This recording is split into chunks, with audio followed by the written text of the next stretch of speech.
Hello प्यारे बच्चों, फिर से स्वागत है वीडियो में। अभी तक आप लोगों ने देखा, मैंने 25 क्वेश्चन, इंपॉर्टेंट क्वेश्चन थे यूपी बोर्ड के लिए, उनको मैंने सॉल्व कराया। आज फिर 25 क्वेश्चन लेके तैयार हूं आपके सामने, उसी का भाग 2। ये क्वेश्चन जो है आपके लिए बहुत ही इंपॉर्टेंट है। इंपॉर्टेंट नहीं तो बहुत ज्यादा इंपॉर्टेंट है। बहुत सारे क्वेश्चन इसी में से आते हैं आपको। आईयूपीएसी है, गुणसूत्र है, बहुत सारे क्वेश्चन हैं।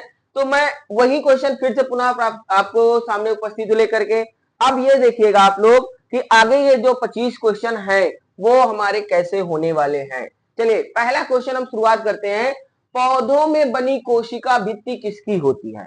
मतलब कह रहा है जो हमारा पहला क्वेश्चन है, क्या है कि पहला क्वेश्चन हमारा है पौधों में बनी कोशिका भित्ति किसकी बनी होती है? पैक्टिन की, वसा की, सेल्यूलोज की, हार्मोन्स की। तो यहाँ पे देखिए जो प्लांट सेल होते हैं, प्लांट सेल, पादप कोशिका, ठीक है, पादप कोशिका जो कोशिका भित्ति होती है उनकी संरचना ऐसे होती है,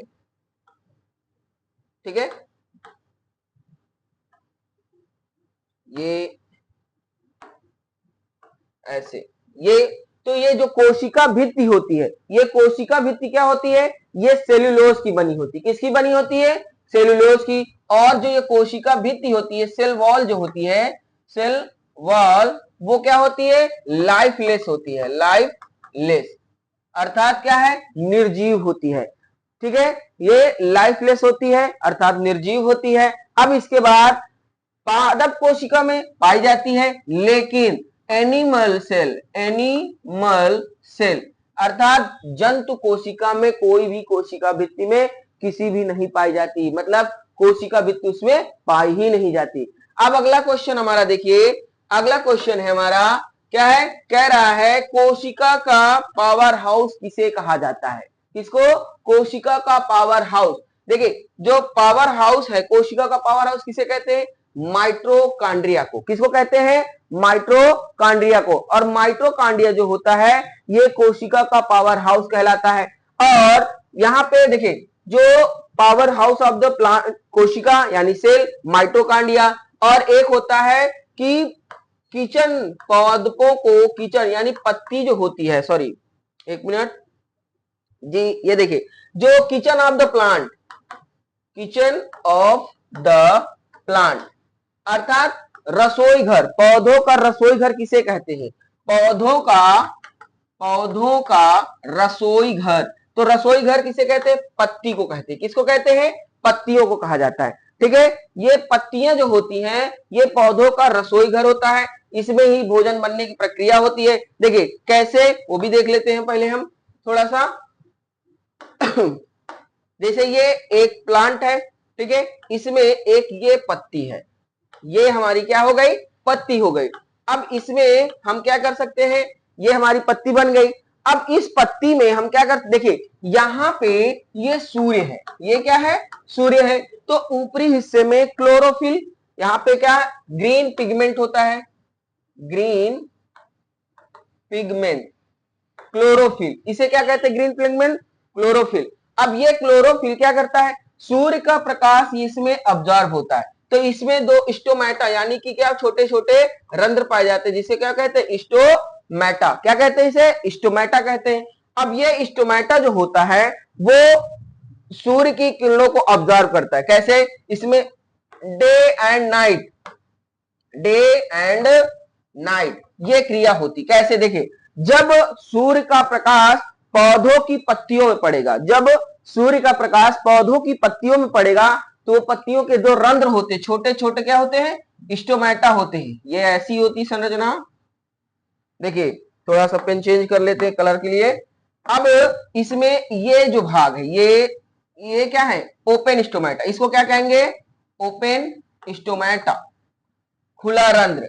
अब इसी के बाद जब सूर्य का प्रकाश पौधों की पत्तियों में पड़ना बंद हो जाएगा तो ये क्लोज हो जाएंगे, ये हम मान लेते हैं क्लोज हो गया। इसको क्या कहेंगे? Close stomata. क्या कहेंगे? Close stomata. यानी कि जब सूर्य का प्रकाश पौधों की पत्तियों में पड़ता है तब जाके सूर्य के प्रकाश में भोजन बनाने की क्रिया प्रारंभ होती है, और जब सूर्य का प्रकाश पौधों की पत्तियों में पड़ना बंद हो जाता है तो भोजन बनने की प्रक्रिया भी क्या हो जाती है? बंद हो जाती है, लेकिन कुछ पौधों में दिन और रात भोजन बनने की प्रक्रिया शुरू रहती है, जैसे पीपल, बरगद। इसीलिए हिंदू धर्म में पीपल और बरगद को क्या कहते हैं, भगवान का दर्जा दिया जाता है। चलिए नेक्स्ट क्वेश्चन पर आते हैं हम। ठीक है, अब अगला क्वेश्चन होगा हमारा, देखिए क्या है अगला क्वेश्चन। हाँ, कह रहा है वे जंतु जो अंडे देते हैं उन्हें क्या कहते हैं। तो इसमें दो प्रकार के जंतु होते हैं, एक अंडायुज होता है और दूसरा जरायुज होता है। क्या होता है, अंडायुज और जरायुज।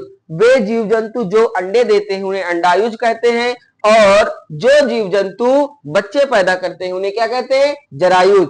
अब एक ऐसा पक्षी है जो बच्चे पैदा करता है, बाकी सभी पक्षी जो हैं वो क्या करते हैं, अंडे देते हैं। तो जो पक्षी है वो है चमगादड़। क्या है, चमगादड़। चमगादड़ ही एक ऐसा पक्षी है जो बच्चे पैदा करता है, अर्थात उनमें कर्ण, पल्लव की पेशी यानी कान पाए जाते हैं, उसमें वो बच्चे को अपने दूध पिलाता है, इसलिए चमगादड़ एक जरायुज प्राणी है।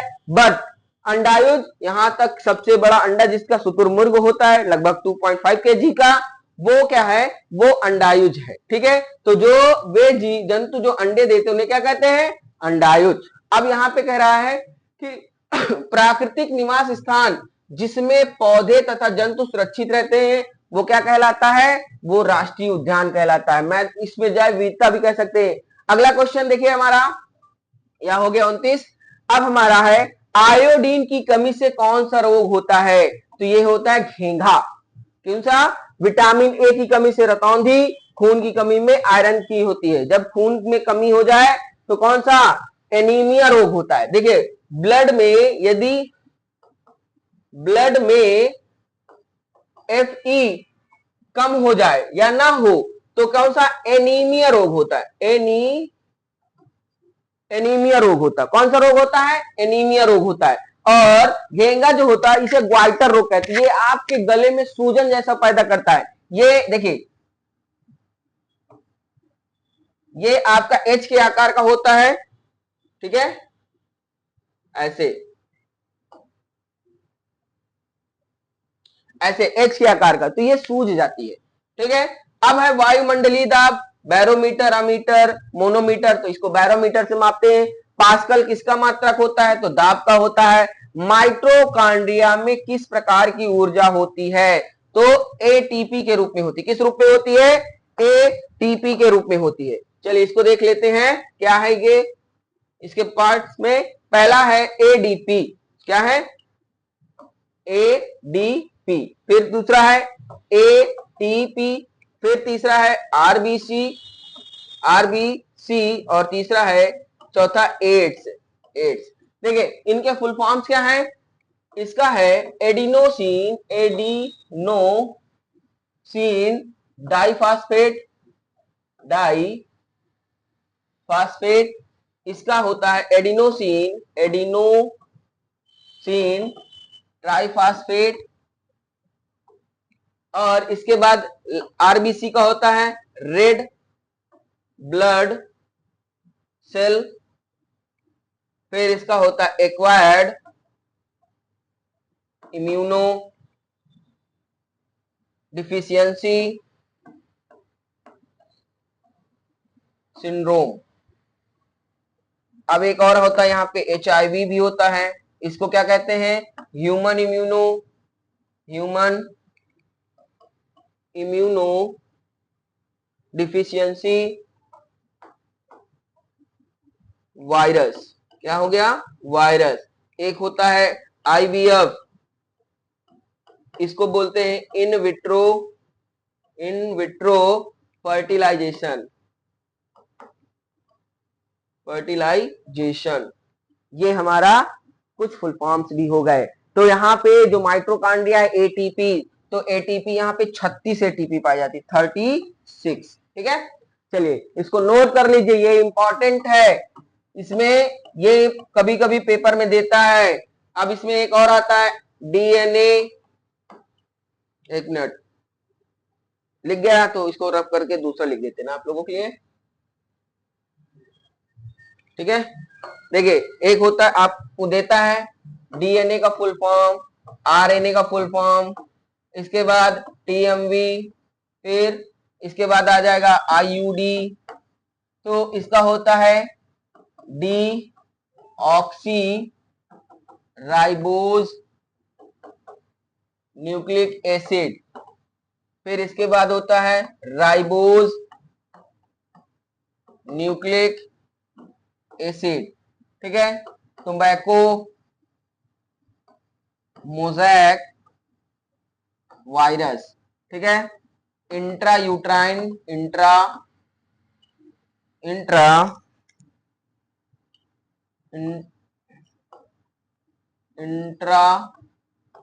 यूट्राइन डिवाइस, ये अंतःगर्भाशयी युक्ति है। ठीक है, ये हो गया आपका फुल फॉर्म, इंपॉर्टेंट है। ठीक है, चलिए नेक्स्ट क्वेश्चन पर आते हैं। अम्ल क्या होते हैं, ये पहले ही बताया गया था, खट्टे होते हैं। धातु प्राय विद्युत के क्या होते हैं, कुचालक होते हैं। जैसे एक बार सेशन हुआ था ना हमारा धातु और अधातु, उसमें आपको बताया गया था धातु वे होते हैं जो विद्युत तथा उष्मा के सुचालक हो, तथा अधातु वे होते हैं जो विद्युत तथा उष्मा के क्या हो, कुचालक हो। अब यहाँ पे हम कह रहा है अगला देखिए क्वेश्चन फिर से यहाँ पे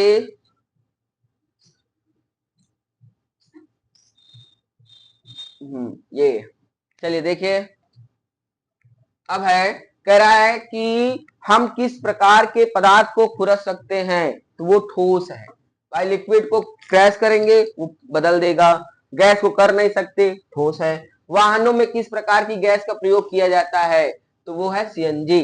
कौन सी, CNG। इसको क्या बोलते हैं, कंप्रेस्ड नेचुरल गैस। क्या बोलते हैं, compressed natural gas. TMV tobacco mosaic virus. LPG liquid petroleum gas. फिर है सामान्य मनुष्य का दिल एक मिनट में कितनी बार, तो 72 टाइम। फिर हमारे शरीर में कुल कितनी हड्डियां होती हैं, 206। नवजात शिशु यानी न्यू बॉर्न बेबी, जो नवजात शिशु होता है उसमें कितनी होती, 306। और जो वयस्क होता है, एडोलसेंट होता है, एडोलसेंट, इसमें कितनी होती है, 206। वही मॉडिफाई होकर यानी 306 में 100 हड्डियां मॉडिफाई होकर के क्या हो जाती है, वो 206 में निपट जाती है। फिर हमारे शरीर की सबसे बड़ी हड्डी फीमर, मतलब जांग की हड्डी होती है। रेटिना आंख में पाया जाता है, स्टेपीज कान में पाई जाती है। फिर सबसे बड़ा अंडा किसका होता है, शुतुरमुर्ग का होता है। हामिंग बर्ड का सबसे छोटा अंडा होता है। गिद्ध और चील से कोई मतलब ही नहीं है। ठीक है, ये आपके क्या होंगे, ये आपके होंगे अपघट, उसके क्या कहते जो अपघटनकर्ता से पहले वाली तृतीय भोक्ता, ये आते हैं इसमें। फिर सबसे छोटा अंडा, देखिए फिर यहाँ पे इसको थोड़ा रफ कर लेते हैं। ये चलिए देखिए, हाँ सबसे बड़ी हड्डी थी आपकी फीमर। फीमर हो गया। फिर इसके बाद 206, ये 206 हो गया। फिर सबसे बड़ा अंडा शुतुरमुर्ग का, सबसे छोटा अंडा आपका हमिंग बर्ड का। विषमांगी मिश्रण क्या होता है, लकड़ी और पानी, पानी चीनी और कोयला पानी। दो इसमें देखिए कोयला और पानी मिल जाएगा तो थोड़ा ब्लैक होगा, लेकिन पूर्ण रूप से मिश्रण नहीं है। यहाँ पे ये लकड़ी और पानी, इसका कोई मिश्रण नहीं होता। ठीक है, शुद्ध जल कहाँ का होता है, ये बारिश का होता है। शुद्ध जल का यानी कि प्योर वाटर, प्योर वाटर, इसका पीएच मान कितना होता है, पावर ऑफ हाइड्रोजन 7। आपको बताया गया, पहले सेशन में भी बताया गया था, जो पीएच मान होता है पावर ऑफ हाइड्रोजन, यानी किसी पदार्थ की अम्लीयता अथवा क्षारीयता ज्ञात करने के लिए किसका, पीएच मान का उपयोग करते हैं। ठीक है, चलिए नेक्स्ट क्वेश्चन देखते हैं थोड़ा सा। हाँ अगला क्वेश्चन है मादा जनन अंग। यहाँ पे क्या है, मेल फीमेल रिप्रोडक्टिव ऑर्गन्स, क्या है, फीमेल रिप्रोडक्टिव ऑर्गन्स। यहाँ पे जो वजाइना है, देखिए फीमेल रिप्रोडक्टिव ऑर्गन्स क्या है, ऑर्गन्स, तो इसमें वजाइना, दूसरा फैलोपियन ट्यूब, फैलोपियन ट्यूब, फिर इसके बाद यूटेरस, इसके बाद ब्रेस्ट, इसके बाद आपका यूटेरस हो गया, ब्रेस्ट हो गया, फिर एग, ये आपके सभी क्या फीमेल रिप्रोडक्टिव ऑर्गन्स है। मेल रिप्रोडक्टिव ऑर्गन्स में पेनिस है, टेस्टिस है, स्पर्मेटोजोनिया है, ये सारी चीजें हैं। मादा लिंग हार्मोन्स का नाम क्या है? देखिए, मादा लिंग हार्मोन्स मतलब शरीर में जो शुक्राणुओं का निर्माण, सॉरी अंडाणुओं का निर्माण फीमेल करती है या इनमें एडोलसेंस आता है, वो 11 से 13 बताया गया था। तो एस्ट्रोजन नामक हार्मोन्स का स्राव होता है, ये मादा लिंग हार्मोन्स है। शुक्राणु ये पुरुषों के वीर्य में पाए जाने 1.5 ml में लगभग 1 लाख स्पर्म पाए जाते हैं, शुक्राणु पाए जाते हैं। जो शुक्राणु होते हैं ये इसकी संरचना होती है, देखिए ये ऐसी संरचना होती है, ये इसकी क्या होती है? संरचना होती है। इसके 4 भाग होते हैं, हेड हो गया, नेक हो गई, मिड हो गया और टेल हो गया।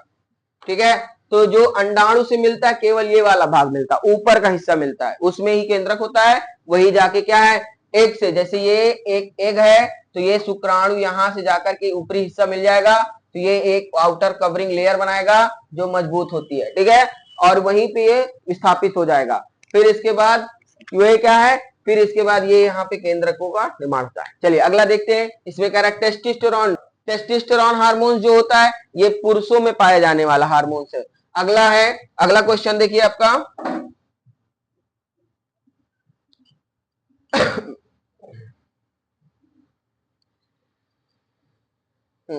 अगला क्वेश्चन देखिएगा, इस पे कह रहा है, एक मिनट,